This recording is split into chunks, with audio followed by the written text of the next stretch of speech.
The meeting room fell silent as Commander Jack Reynolds entered. The stark white walls of the Galactic Council's chamber made him feel small, despite his impressive 6'2" frame. 20 pairs of alien eyes tracked his movement, none of them friendly. "Commander Reynolds, please take a seat," said Representative Orlin, a tall, blue-skinned alien with 4 arms carefully folded in front of him. His voice was smooth but cold. Jack sat down at the lone chair positioned in the center of the semicircle of council members. Something felt wrong. Very wrong. "You understand why you're here?" Orlin asked, his large eyes blinking slowly. "No, sir. My unit just returned from the Vega campaign. We were told to report immediately." Jack kept his back straight, his face neutral. 5 years of working with aliens had taught him to hide his emotions well.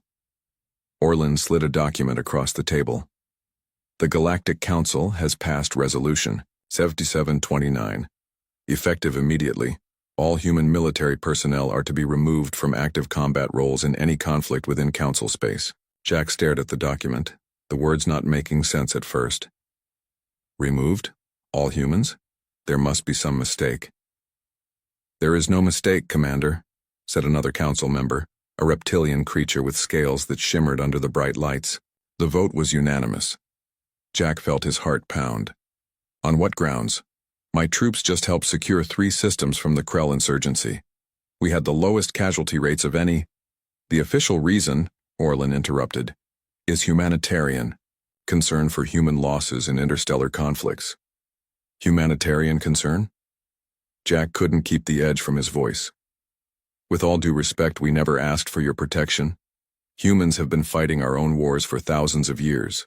A murmur ran through the council members. Orlin raised a hand for silence. "The decision is final, Commander. You will oversee the immediate transfer of your command to Captain Draz of the Taurian 5th Division. Your human soldiers will be reassigned to non-combat roles or returned to Earth." Jack stood up suddenly, causing several council members to flinch. "This is outrageous. We've bled alongside your troops for 5 years. The Alliance Treaty specifically guarantees human participation in—" "The treaty has been amended," Orlin said flatly. "Earth's representatives have already signed the new terms. Without consulting any military leaders? Without even telling us?" Jack could feel his face growing hot. "That was their choice. This meeting is not a negotiation, Commander. It is to inform you of your new reality." 2 hours later, Jack stood at the viewpoint of Station Gamma 9, watching as Taurian troops boarded the transports that would take them to replace his unit. The Taurians were impressive physical specimens, 8 feet tall with gray leathery skin and enough muscle to tear a door from its hinges. But they lacked initiative, creativity, the very things that had made human forces so effective. "Quite a view, isn't it?" said a voice behind him. Jack turned to see Major Tom Wilson, his second-in-command, looking out at the ships. "They're really going through with it," Jack said. 5 years of combat experience just thrown away. Tom handed him a data tablet. "It's happening everywhere. Every human combat unit in Council space is being disbanded, even the Special Forces. Teams embedded with the Arcturus fleet." Jack scrolled through the reports, his disbelief growing. "This makes no sense, Tom. We've been winning battles, saving lives. Why now?" "The official story stinks," Tom said, lowering his voice. "I've been talking to some of the other officers. There are rumors."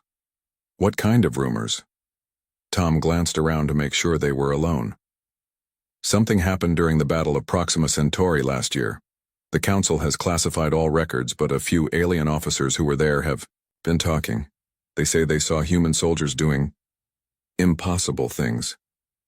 Jack frowned. "Impossible how?"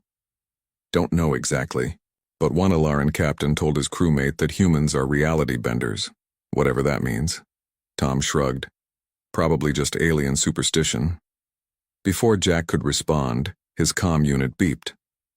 "Commander Reynolds, report to Docking Bay 7, immediately to begin the handover process." Jack sighed. "Duty calls. One last time." The next few days were a blur of paperwork, debriefings, and painful goodbyes.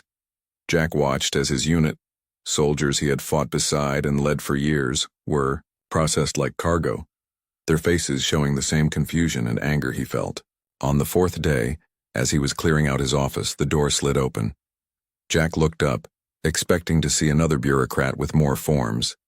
Instead, a slender alien with pale, almost translucent skin stood in the doorway. Jack recognized the species of Vero, one of the oldest races in the Council, known for their analytical minds and political neutrality. "Commander Reynolds?" the alien asked, its voice soft and melodic. "That's me. Though it's just Mr. Reynolds now, I suppose." The alien entered and closed the door behind it. "My name is Varric.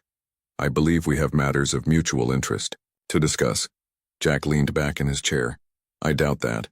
In 8 hours I'll be on a transport back to Earth with the rest of my kind." Varric's large silver eyes studied Jack carefully.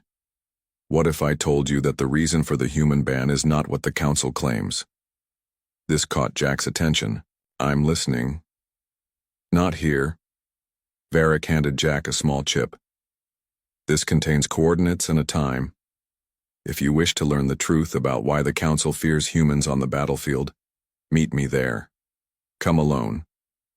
Before Jack could ask more questions, Varric slipped out the door, leaving him holding the chip and filled with questions. That night, against his better judgment, Jack made his way to an abandoned maintenance section of the station. The corridors were dimly lit, and his footsteps echoed on the metal floor. At the end of a long hallway, he found Varric waiting. "You came," the alien said, sounding relieved. "I wasn't certain you would." "I want answers," Jack replied. "Why are humans being banned from fighting?" Varric gestured for Jack to follow him into a small room filled with old equipment. Once inside, he activated a device that hummed softly. "Privacy field," Varric explained. "What I'm about to tell you would cost me my life if the Council discovered I shared it." Jack crossed his arms. "I'm listening." "The Council doesn't fear for human lives, Commander. They fear human potential." Varric's silver eyes seemed to glow in the dim light. "During the Krell conflict, certain anomalies were observed in human combat performance, statistical impossibilities, outcomes that defied probability." "What are you saying?" "I'm saying that humans do something on the battlefield that no other species can do. Something that frightens the oldest and most powerful members of the Council." Varric leaned closer. "And they've been hiding evidence of it for years." Jack felt a chill run down his spine. "What exactly do we do?" "That's what my group is trying to discover. We are scientists, philosophers, and truth seekers from various worlds who question the Council's increasing control." Varric handed Jack another, larger data chip. "This contains encrypted communications between Council leaders. It's incomplete, but it mentions a special facility where they study captured human soldiers." Jack took the chip, his mind racing. "Why tell me this? Why now?" "Because the ban is just the beginning. There are whispers of more permanent solutions to the human problem." Varric's voice became urgent. "We need someone on the inside of human military circles. Someone with connections and respect. Someone like you." The station's warning system suddenly blared, making both of them jump. "Security sweep," Varric said, gathering his things quickly. "They've been increasing since the resolution passed. I must go." "Wait," Jack called as Varric headed for the door. "How do I contact you?" "Instructions are on the chip. Be careful who you trust, Commander." Varric paused at the doorway. "The Council isn't just afraid of what humans can do on the battlefield. They're afraid of what you might become if you ever discovered the truth about yourselves." With that cryptic warning, Varric disappeared into the shadows, leaving Jack alone with a data chip and a growing sense that the galaxy he thought he understood was built on lies. As Jack made his way back to his quarters, he couldn't shake the feeling that his life and possibly the fate of humanity had just changed forever. 5 years had passed since the ban.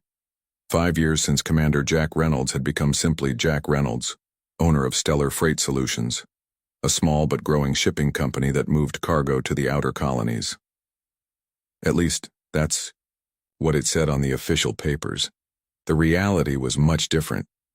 "Coming up on the drop point in 3 minutes," called out Lisa from the pilot's seat of the unmarked transport ship.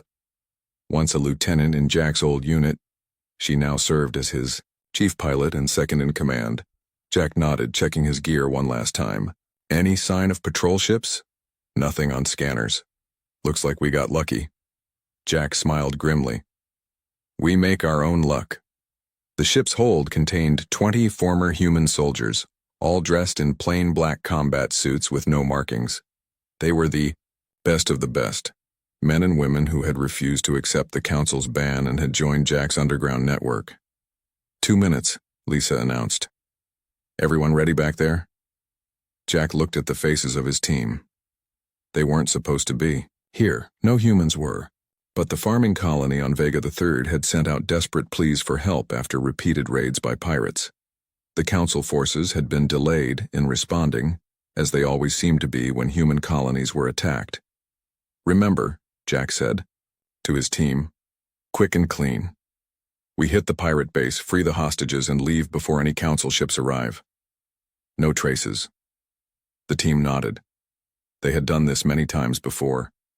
Dropping in 30 seconds, Lisa called. The ship descended through the atmosphere of the small moon where the pirates had made their base. As soon as they touched down, the rear doors opened, and the team moved out with practiced precision. Alpha team with me on the main entrance, Jack ordered through his comm. Beta team circle around to the back. Gamma, secure our exit. The pirate base was a converted mining facility, built into the side of a rocky cliff.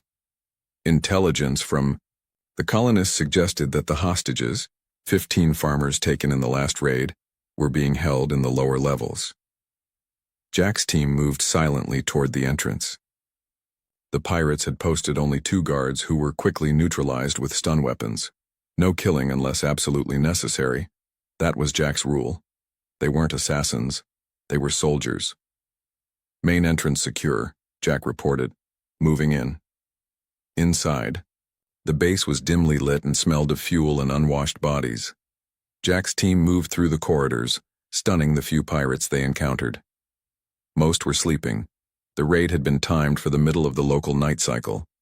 Beta team. Here, came Tom's voice over the comm. We've located the hostages. Lower level, east section. Light guard presence. Copy that, Jack replied.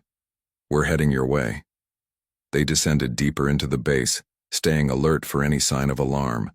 So far, the operation was going smoothly, almost too smoothly. Jack, Lisa's voice came through his earpiece. I'm picking up some unusual energy readings from the central section of the base. Nothing in our intel mentioned any special equipment. Jack frowned. Can you identify it?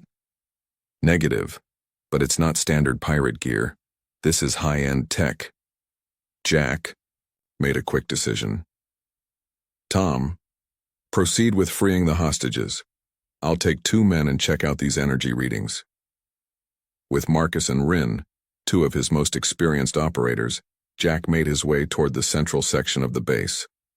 They found a heavily reinforced door protected by a security system, far more advanced than anything pirates should have. This isn't right, Marcus muttered as he worked to bypass the lock. Pirates don't have access to military-grade security systems. Jack agreed. Something strange was going on here. After a tense minute, the door slid open with a soft hiss. Inside, they found what looked like a research lab. Computer terminals lined the walls, and in the center was a strange device emitting a soft blue glow. What is this place? Rin whispered. Jack moved to one of the terminals. Let's find out. The computer was unlocked. Whoever had been using it hadn't expected anyone to get past the door. Jack quickly scrolled through the files, his expression growing darker with each passing second. These aren't pirates, he said finally. They're working for someone with serious resources. They've been collecting data on the colonists, specifically on how they perform under stress. Under stress? Marcus asked. Jack pointed to a video file playing on the screen. It showed a group of colonists fighting off raiders with farming tools.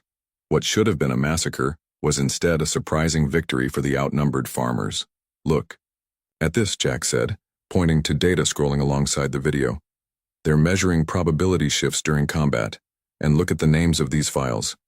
The folder was labeled Human Anomaly Research, Phase 2. Jack, Lisa's voice cut in urgently over the comm. Council ships just appeared in orbit. They're not responding to hails. How did they find us? Rin asked.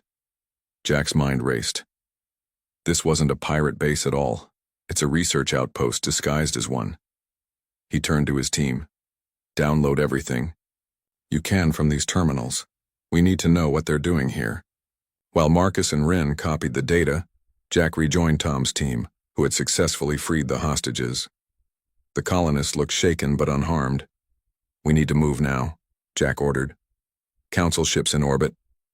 They rushed back to their transport, the colonists in tow. As they approached the ship, Lisa was already warming up the engines. We've got 5 minutes before they can position their ships to cut off our escape route, she reported.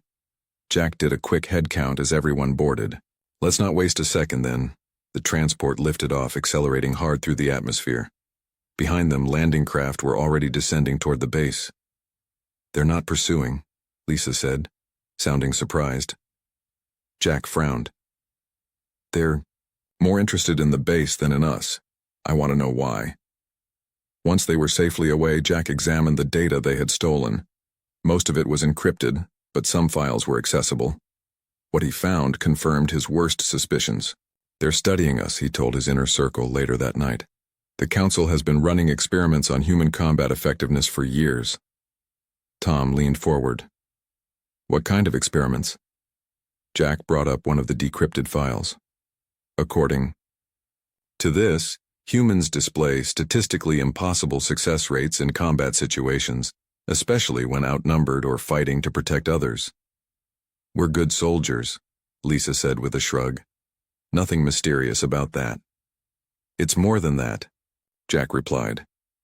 Look at these numbers. In controlled scenarios, humans were consistently beating the odds.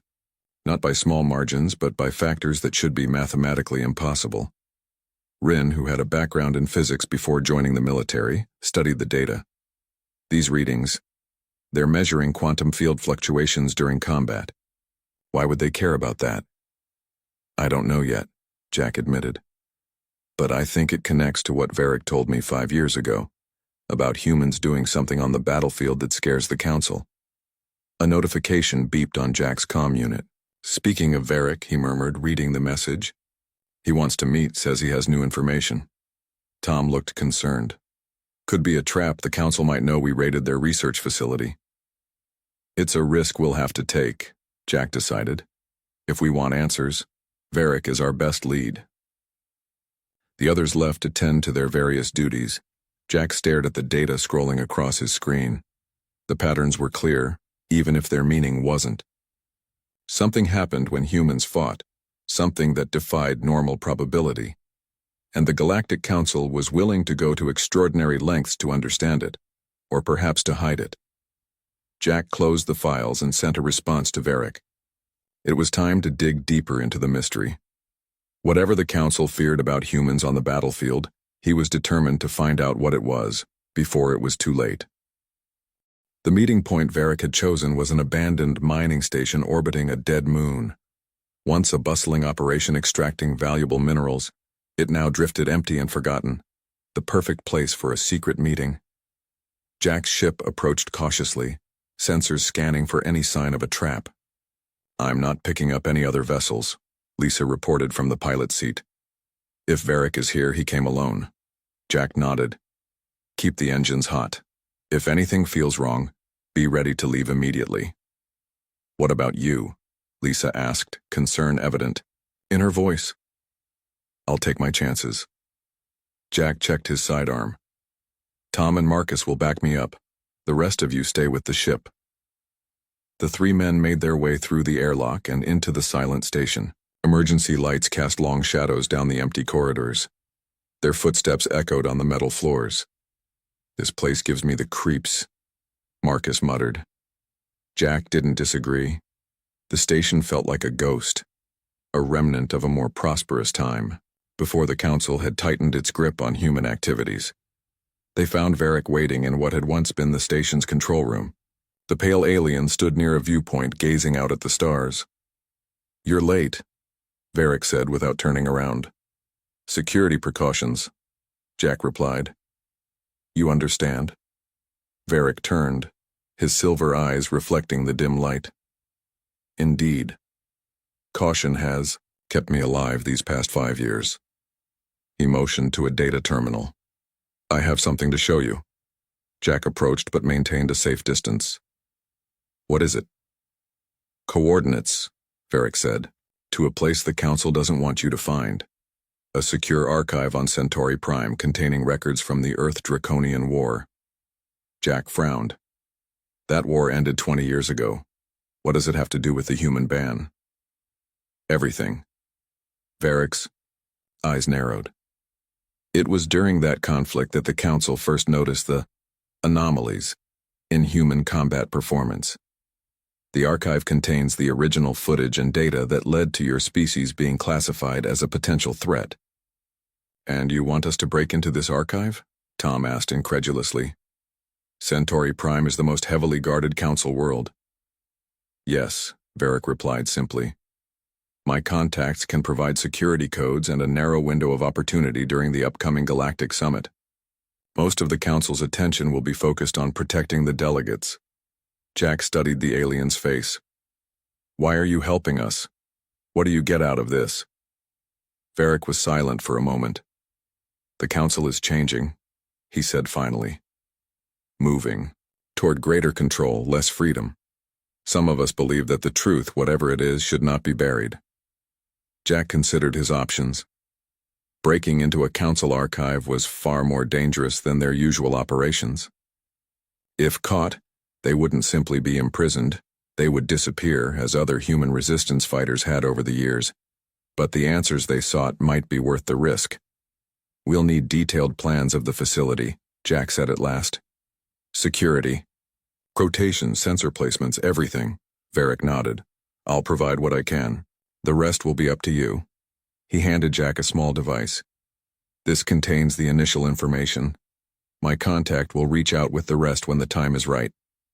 As they returned to their ship, Tom voiced his concerns. This could be a setup, Jack. We'd be walking right into the heart of Council territory. I know, Jack admitted. But we need answers. Real ones, not just theories and rumors. Back on their base, a converted asteroid in a remote system, Jack gathered his most trusted team members. Lisa, Tom, Marcus, Rin, and Alex, a former tech specialist with a talent for slicing security systems. This mission is strictly volunteer, Jack emphasized as he outlined Varric's information. Anyone who wants to sit this one out can do so without judgment. No one moved. We're all in, Lisa said, speaking for the group. Whatever the Council is hiding, we deserve to know. The next 3 weeks were spent in intensive preparation. Alex worked day and night to create countermeasures for the archive's security systems. Rin studied the building plans, identifying the best entry and exit points. Tom and Marcus trained for every possible combat scenario. When the day finally arrived, Jack felt a mix of anticipation and dread. This mission could provide the answers they had sought for years, or it could be the end of everything they had built. Their ship approached Centauri Prime under the guise of a supply vessel. Varric's codes worked, getting them through the outer security perimeter without issue. So far, so good, Lisa murmured as she guided the ship toward a secondary spaceport near the archive. Jack, Tom, Marcus, and Alex prepared to disembark, dressed in maintenance worker uniforms. Rin and Lisa would remain with the ship, ready for a quick extraction. Remember, Jack said, we get in, access the files, and get out. No heroics, no detours. The 4 men moved through the spaceport without incident, their forged credentials passing inspection. From there they followed the route Rin had mapped out, using service tunnels and maintenance corridors to avoid the main thoroughfares. The archive building loomed ahead, a sleek structure of glass and metal. During normal hours it would be filled with researchers and officials, but now, with the summit drawing most personnel away, it stood nearly empty. Security patrol, Marcus warned, pulling the team into a shadowy alcove as 2 guards passed by. Alex checked his scanner. We have a 15-minute window before the next patrol. Let's move. They reached the archive's service entrance, where Alex went to work on the security panel. Sweat beaded on his forehead as he bypassed one system after another. "Almost there," he whispered. "Just one more." The door slid open with a soft hiss. "We're in," Jack said. "Alex, find a terminal. The rest of us will stand guard." The interior of the archive was cool and silent. Row upon row of data storage units filled the vast room, each containing thousands of records from across the galaxy. Alex quickly located a terminal and connected his decryption device.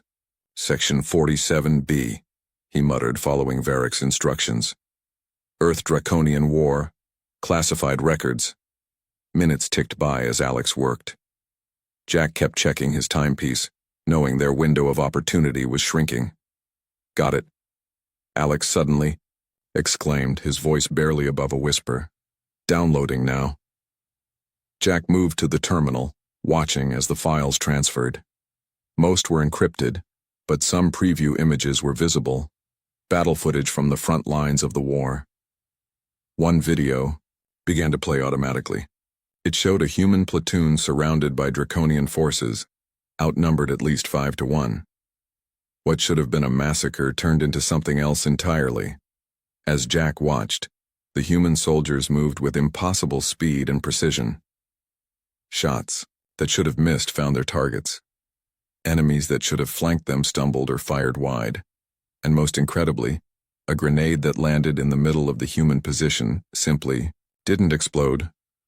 "What am I seeing?" Jack whispered. Alex pointed to data scrolling alongside the video. "Look at these readings.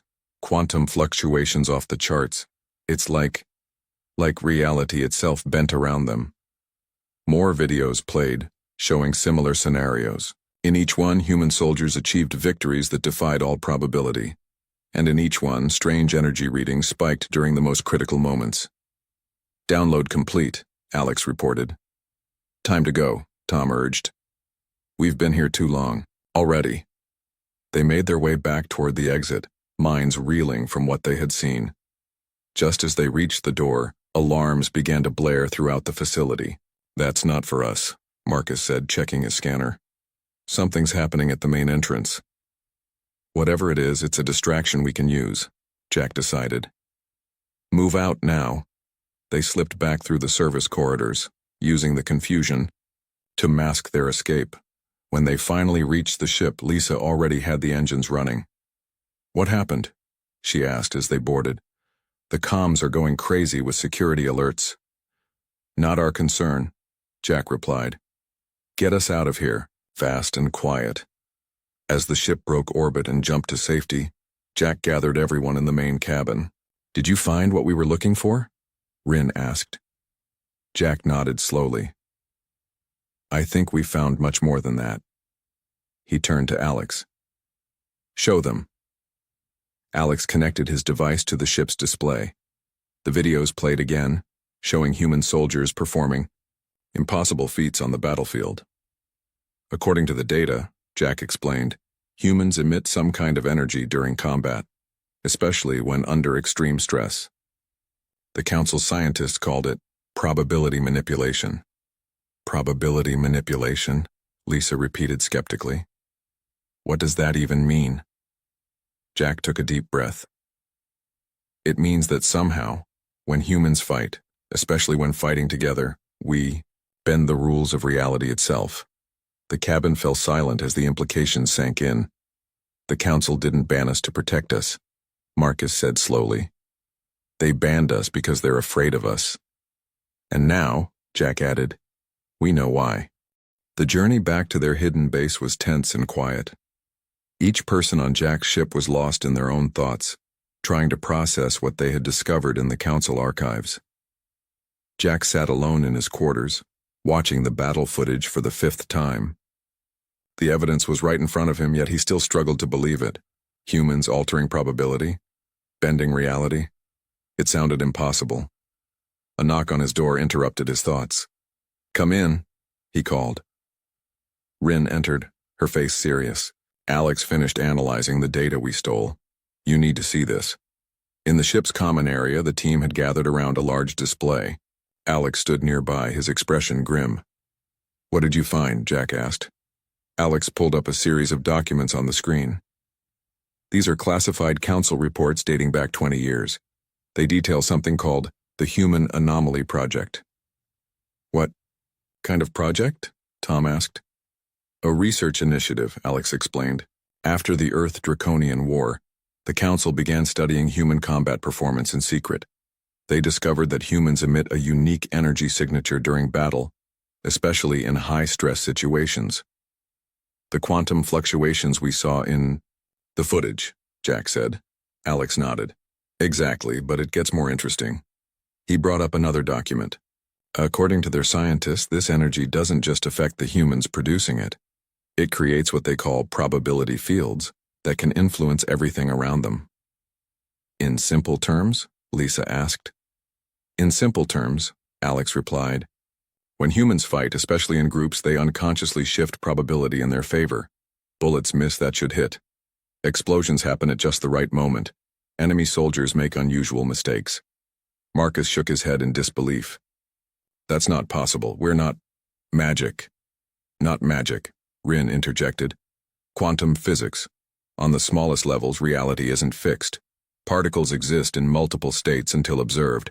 What if humans somehow influence which state becomes real?" Jack frowned. "Even if that's true, why ban us? Why not use this ability?" "Because of this," Alex said, pulling up another file. "The effect grows stronger when more humans fight together. During the Earth-Draconian War, large human forces created massive probability storms that had unpredictable effects. Some were beneficial, but others were problematic." The screen showed footage of a battlefield where reality itself seemed to waver. Trees grew and died in seconds. Equipment melted without heat. In one disturbing clip, a draconian soldier seemed to phase in and out of existence. The Council feared what might happen if humans learned to control this ability consciously. Alex continued. "So they banned us from combat, scattered our military units, and began experimenting on captured soldiers." "Experimenting?" Jack's voice hardened. "What kind of experiments?" Alex hesitated. "The kind designed to see if humans could be taught to control these probability fields." Lisa leaned forward suddenly. "Wait. Bring up that list of test subjects again." Alex complied, and Lisa pointed to a name near the bottom. "Maya Torres. She was in our unit. Reported missing in action 5 years ago during the withdrawal." Jack felt cold. "She's alive? They've been experimenting on her all this time?" "According to this," Alex said grimly, "she's not just alive. She's the first human to show signs of conscious control over probability manipulation." The room fell silent as the implications sank in.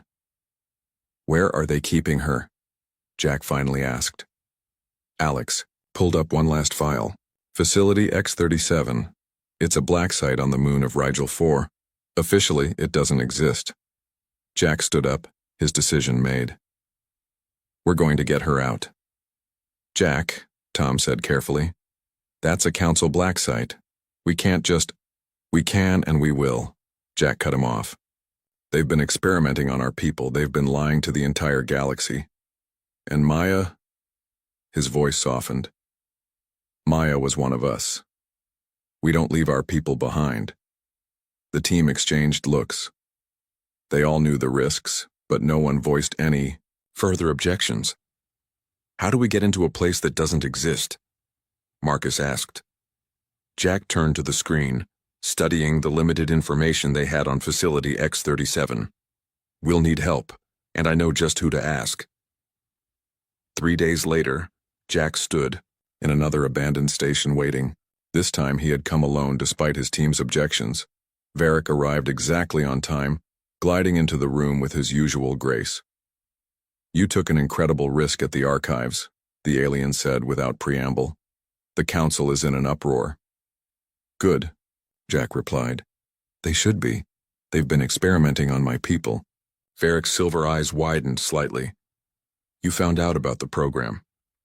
"Not just the program. We know about Maya Torres, and we know where she's being held." Varric was silent for a moment. You're planning a rescue. It wasn't a question, but Jack nodded anyway. We need your help. Security protocols, guard rotations, anything you can give us on Facility X-37. What you're proposing is suicide, Varric said quietly. That facility has more security than any council building. Even if you somehow got inside, you would never get out again. Jack stepped closer to the alien. You've been helping us for 5 years, Varric. Why? What's your stake in all this? Varric turned away, looking out at the stars. The council has existed for millennia. It was meant to bring peace and cooperation to the galaxy. But power corrupts, Commander Reynolds, and those who have held power longest are the most corrupted of all. You didn't answer my question. Varric faced him again. My species was once like yours. Proud, independent, with abilities that frightened the older races. We were contained, controlled. Our unique traits bred out of us over generations. His voice took on a bitter edge. Now we serve as perfect bureaucrats, efficient, compliant, empty. Jack felt a chill. They want to do the same to us. Yes, the difference is, you humans might be strong enough to resist. Varric produced a small data cube and handed it to Jack. Everything I have on Facility X-37, it's not much, but perhaps it will help. Jack took the cube. Thank you. Don't thank me yet, Varric warned. What I haven't told you is that the Council has accelerated their plans. They're preparing to announce a new health initiative for human colonies. What kind of initiative?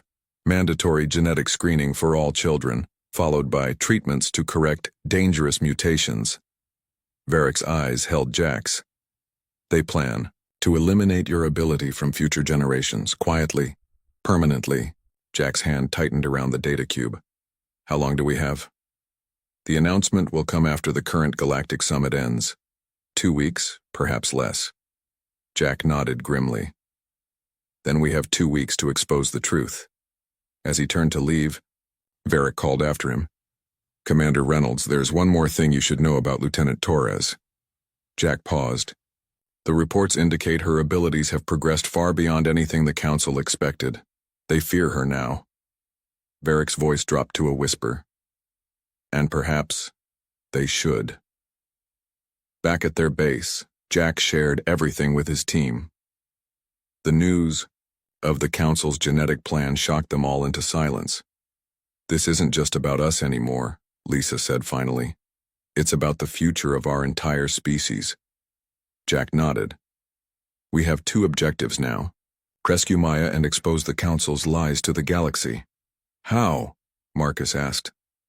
Even if we rescue Maya, who would believe us? The Council controls all major communication channels. Not all of them, Alex interjected. During the summit, representatives from every world will be connected to the galactic network. If we could access that network, we could broadcast the truth to everyone at once, Jack finished. The Council wouldn't be able to hide it. Tom looked at the limited information they had on Facility X-37. We'd need a miracle to pull this off. Jack smiled for the first time in days. Not a miracle, just a bit of probability manipulation.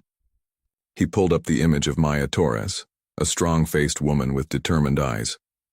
As he stared at her picture, Jack felt a surge of resolve. The Council banned humans from the battlefield because they feared what we could do, he said quietly. It's time to show them they were right to be afraid. Facility X-37 hung in the shadow of Rigel IV's largest moon, its dark metal surface absorbing light rather than reflecting it. From a distance, it was nearly invisible against the blackness of space, exactly as its creators intended. Inside his ship, positioned behind a small asteroid at the edge of sensor range, Jack looked at the faces of his team. 20 former soldiers, the best humanity had to offer, all volunteers for what might be a suicide mission. Final equipment check, he ordered, trying to keep his voice steady. We launch in 15 minutes. As the others prepared, Lisa approached him privately. Are you sure about this plan? She asked quietly. It seems impossible. Jack finished with a grim smile.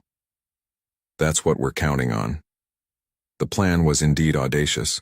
Using Varric's information, they had identified a small maintenance airlock that received less security attention than the main docking bays. They would approach in a stolen Council maintenance vessel, using codes that Alex had extracted from the stolen data. Once inside, they would split into 3 teams. 1 to find and free Maya, 1 to access the facility's communication array, and 1 to create a diversion. But the most controversial part of the plan came next. Remember, Jack addressed the entire Team 1 last time. Once we're inside, I want everyone to focus on what we learned. We're not just soldiers anymore. We're probability manipulators. Believe it. Feel it. Concentrate on making the impossible possible. Some of the faces looking back at him showed doubt, but others displayed fierce determination. If what they had discovered was true, their belief itself might be a weapon. Even if this ability is real, Tom had argued during planning, we don't know how to control it. Maybe not consciously, Jack had replied. But now that we know it exists, we can try to amplify it. 20 humans, all focusing their probability fields with a single purpose. It was a shot in the dark, but it was all they had. Launch time, Lisa announced, moving to the pilot's seat. Ready or not? The stolen maintenance vessel detached from their ship and began its approach to the facility. Jack's heart pounded in his chest as they drew closer to the massive structure. Incoming transmission, Alex reported. They're asking for identification. Send the codes, Jack ordered. They all held their breath as the codes were transmitted. Seconds stretched into an eternity. Codes accepted, Alex finally said, disbelief in his voice.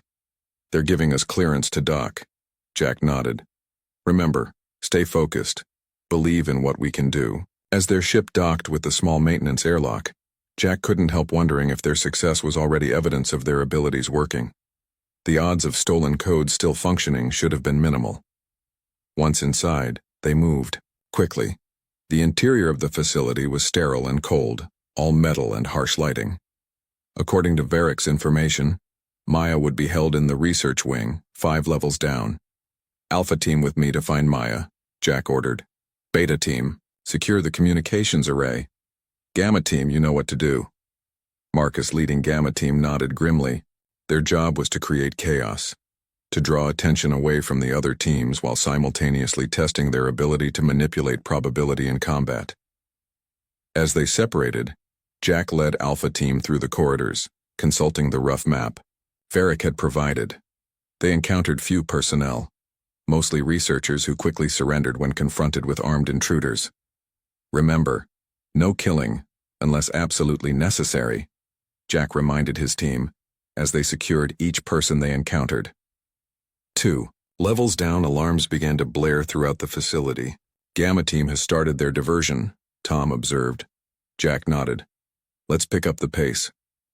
They moved faster, no longer trying to stay hidden. As they rounded a corner, they encountered their first real resistance, a squad of security officers, armed with stun weapons. Focus! Jack shouted to his team as the officers opened fire. Believe! What happened next defied explanation. The stun blast that should have hit them instead impacted the walls around them. One officer's weapon malfunctioned completely. Another tripped over seemingly nothing. Within seconds, all the officers were unconscious or subdued. Did we just? One of Jack's team members asked, staring at his hands in wonder. Keep moving, Jack ordered, though he too felt a strange sensation, a tingling energy that seemed to flow through his body. When they finally reached the research level, they found it largely abandoned. The scientists had fled when the alarms sounded. Maya should be in cell block C, Jack said, consulting the map. This way. Cell block C was a long corridor with reinforced doors on either side. Each door had a small window and a complex electronic lock. Alex, get these doors open, Jack ordered as they reached the block. While Alex worked on the locks, Jack peered through the windows. Most cells were empty, but in the third one, he saw a familiar face. Maya Torres sat cross-legged on a simple bed, her eyes closed as if meditating. She looked thinner than Jack remembered, her once short hair now hanging past her shoulders. But there was something else different about her, an aura of calm purpose that hadn't been there before. Got it, Alex exclaimed as the locks disengaged. With a soft click, Jack opened Maya's door slowly. "Lieutenant Torres?" Her eyes opened, revealing not surprise but rather a quiet satisfaction. "Commander Reynolds, right on time." Jack blinked.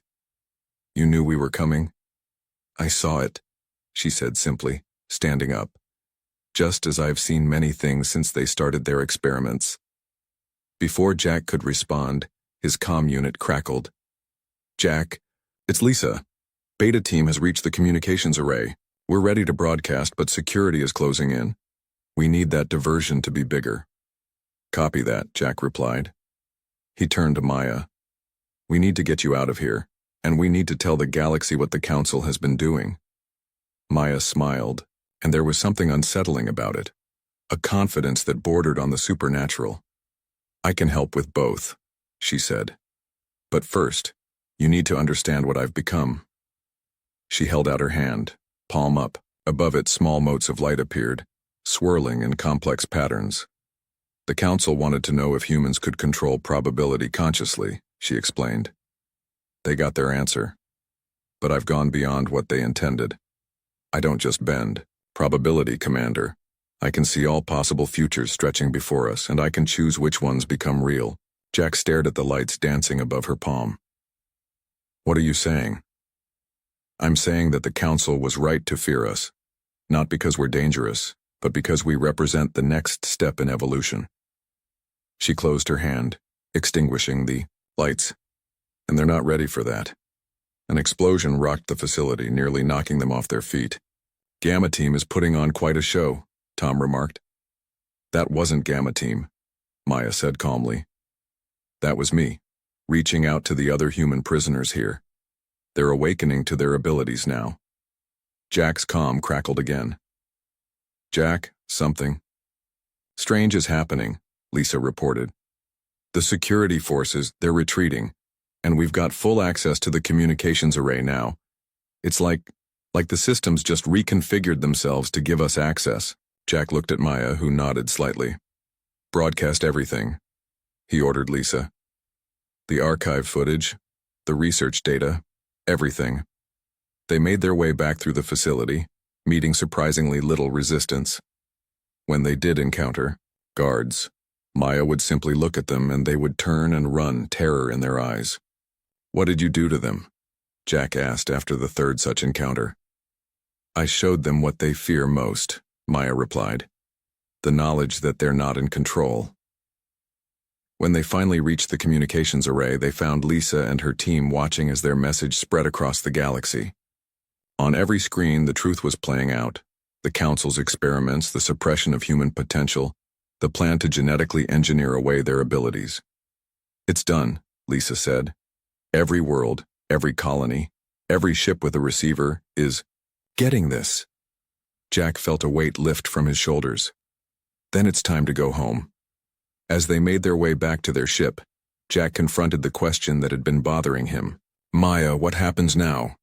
What does this mean for humanity?" Maya was silent for a moment.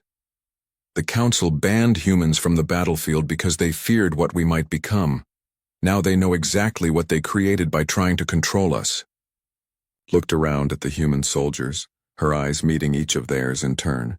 "We're not just warriors anymore," she said. "We're something new, and the galaxy will never be the same." As their ship pulled away from Facility X-37, Jack watched as lights flickered across its surface. Alarms could be heard even through the comms systems failed and security protocols collapsed. "Is that your doing?" he asked Maya, who stood beside him on the bridge. She smiled. "No. That's all of us together. 20 humans, focused on a single goal. Imagine what 1,000 could, Dukar, or 1,000,000. Jack looked out at the stars, thinking about the future that awaited them. A future where humanity would no longer be banned from the battlefield, because the entire galaxy had become their battlefield. "The Council wanted to contain us," Maya said, reading his thoughts. "Instead, they showed us who we really are." Jack nodded, understanding at last.